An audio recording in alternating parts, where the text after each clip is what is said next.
L'immigration indienne à Maurice a débuté en 1834 et a duré environ 75 ans.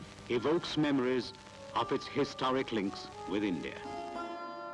À partir de cette époque, plus d'un demi-million de travailleurs indiens sont arrivés à Maurice.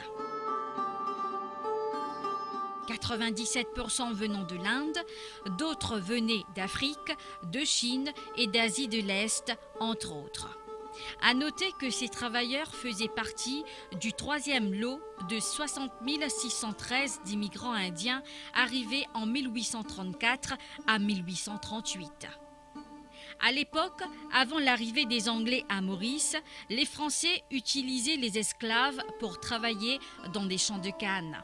En 1810, les Anglais ont pris contrôle du pays et 80% d'esclaves qui étaient venus d'Afrique et de Madagascar ont été utilisés pour le travail. En 1835, il y a eu l'abolition de l'esclavage et les laboureurs indiens sont venus remplacer la main-d'œuvre servile libérée au moment de l'abolition de l'esclavage en 1835. Les Anglais ne pouvaient apporter les travailleurs européens dans l'île car la main-d'œuvre allait coûter cher. Maurice, toujours sous l'Empire britannique, avait pour objectif d'augmenter le nombre de superficies de terre pour la cultivation de la canne à sucre et débuter l'opération de nouveaux moulins.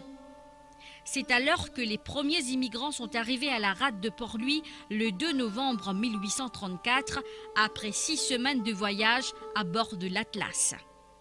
Le 4 novembre 1834, les immigrants indiens ont commencé à travailler sous contrat sur les propriétés sucrières, dont Antoinette Sugar Estate dans le district de Rivière-du-Rempart.